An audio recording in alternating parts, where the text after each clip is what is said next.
My name is Gideon Forman. I'm with a group called Physicians for the Environment, and I wanted to talk a little bit about some hopeful things as well, going beyond what Patty said, because I think there are some quite hopeful things. And so I wanted to take a few minutes today to present you with a case study of something that I think worked out very well, the effort to ban lawn pesticides across the province of Ontario. As you probably know, the ban was passed in 2008, came into effect in 2009, and we're already seeing some very positive effects from that in terms of concentrations of pesticides dropping actually quite dramatically in urban streams.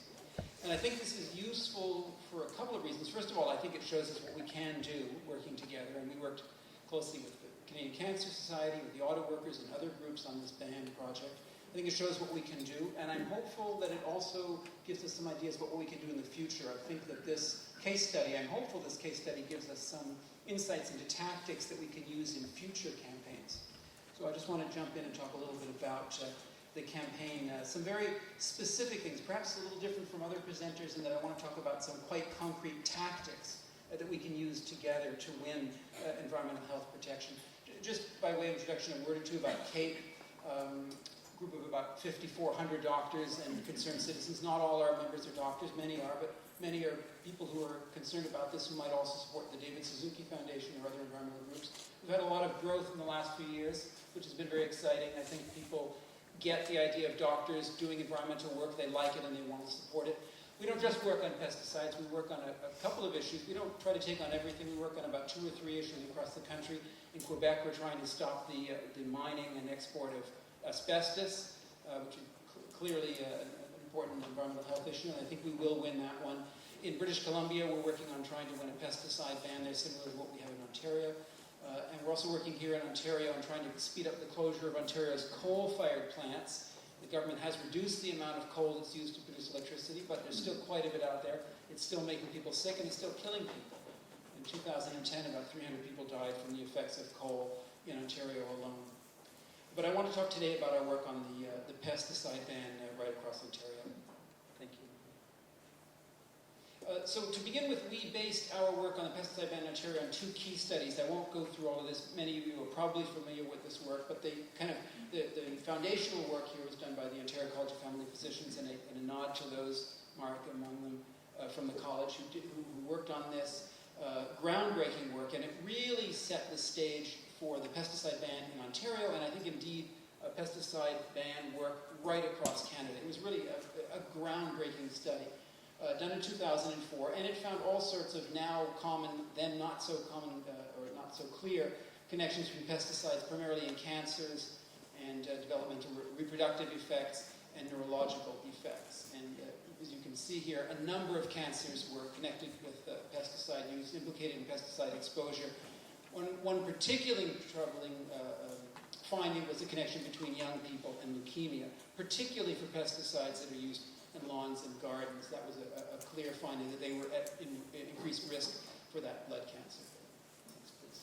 Thank you. Another important paper that came out around this time was a paper done for the Journal of the Canadian Pediatric Society, where they looked just at 2,4-D, which is the most common chemical herbicide used to kill weeds in grass. And this confirmed research that was done by the doctors in the OCFP a couple of years earlier, again finding strong connections between pesticides and cancer, pesticides and birth defects, and neurological impairment as well. Those tend to be the 3 major concerns around pesticides. So that was kind of the scientific grounding, if you will.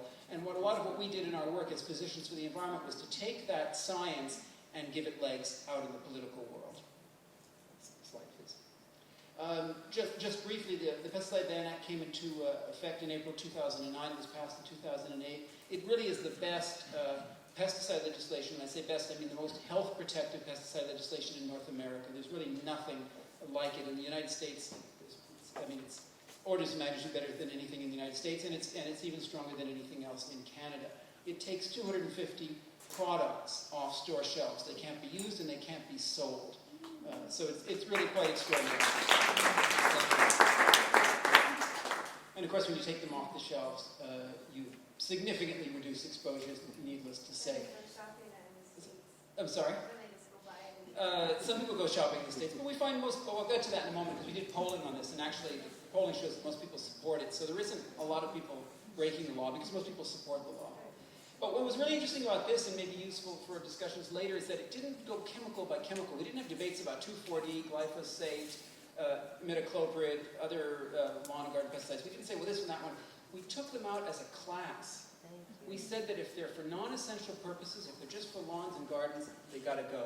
And I think that approach of going after classes of poisons, rather than years of fights, as people were saying, over individual, this one versus that one, is a very useful approach of taking out a whole class of these toxic chemicals, which are, after all, designed just to kill. I mean, that's what pesticides are. They have no other purpose than to kill.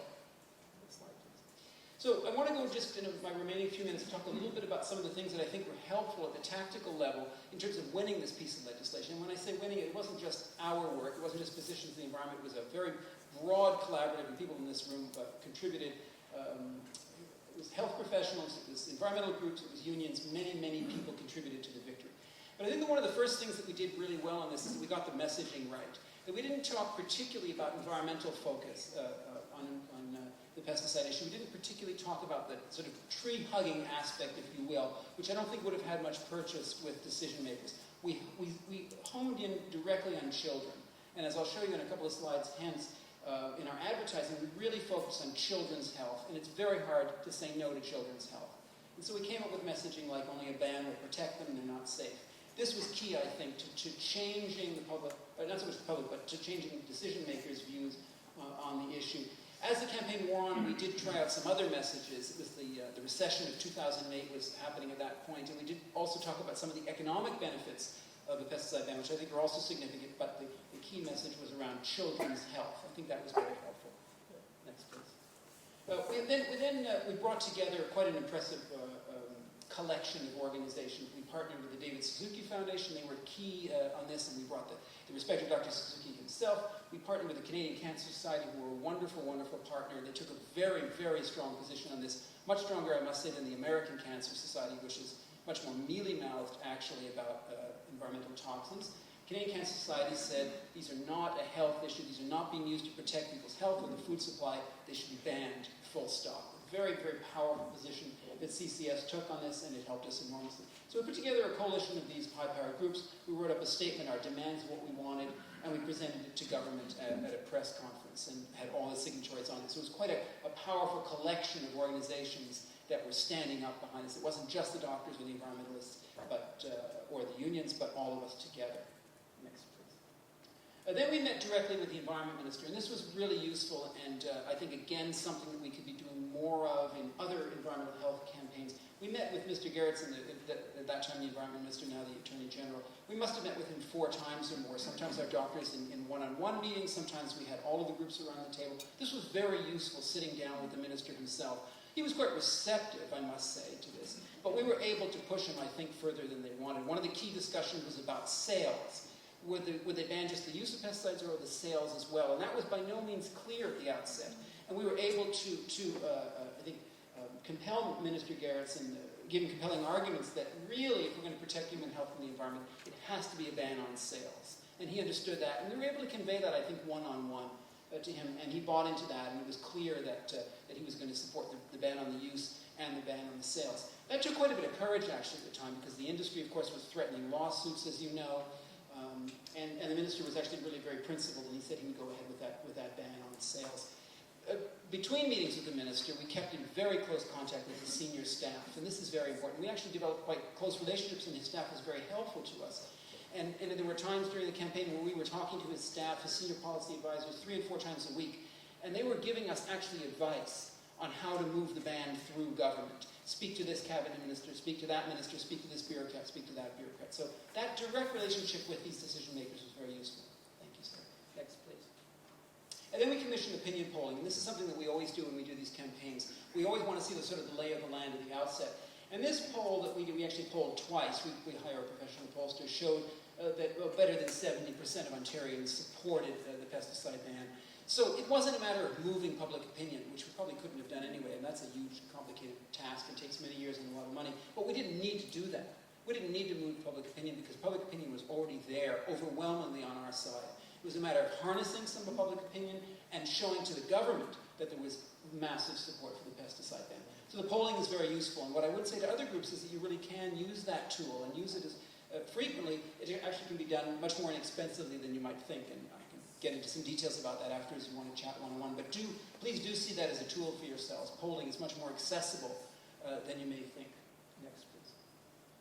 Then we did a huge media piece. There was a lot of pushback from the industry, needless to say, and we got our people out there with a constant stream of letters to the editor, opinion articles to rebuff industry arguments. We did a huge amount about that. We talked about the health issues, of course, in our media campaign. We also talked a lot about the creation of green jobs.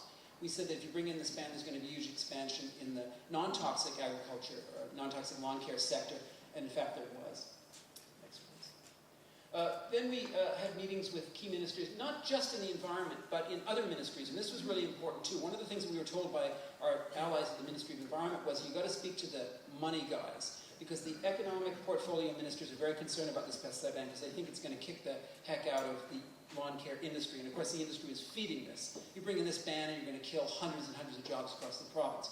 So we met with the Minister of Small Business, we met with the Minister of Economic Development, we said to these folks, well, actually there's a good business case for bringing in a pesticide ban. If you look at municipalities that have brought in these bans, in fact, the lawn care sector in those communities expands following the ban. So that was a really important discussion to have. And we knew to have that discussion because we'd been told by people, by our friends in the Ministry of Environment, you've got to speak to these economic guys. So it was very useful that we had someone on the inside directing us. Next, please. Then we ran a series of advertisements, and I think my time is probably just, so I'll just, okay, so I will just end after this one. We ran a couple of advertisements. We did, I think, a pretty good job on this. We ran them in Ottawa, of course, the Premier's hometown, so that was really important. We also ran some ads in the Ontario Medical Review, which is a publication of the Ontario Medical Association, to get doctors involved in the campaign. The ads urged, thank you. The ads urged readers to call or email the Premier, also doctors to do that. And they also informed the public that some of the major health organizations were behind the ban. And I'm just going to end with a couple of slides just showing you our ads. Next, please. This is one ad that we ran in the Ontario Medical Association Journal. I'm sorry, it's not a great photo, but it's a picture of a beautiful child holding a dandelion. The text at the top says they're not safe, meaning the child and meaning the chemicals. A little bit about the Ontario College of Family Physicians research on pesticides. And then the call to action, asking people to contact the Premier. And then our nurses and doctors along the bottom, our logos showing that the healthcare professionals were behind this ban. And the final one, please. And this is an ad that we ran in the Ottawa Citizen. And again, a beautiful child, and only a ban will protect them. Some very limited text. And then all of the organizations' logos across the bottom. Sorry, they're hard to read. The Canadian Cancer Society, the Registered Nurses, College of Family Physicians, the Suzuki Foundation, with again the call to ban lawn pesticides. So I'll end it there. I'm happy to answer any questions, but I hope this gives just a few suggestions and sort of tactics that we can use from one successful campaign that I'm hoping we can generalize to other work that we do in this area. So thank you very much.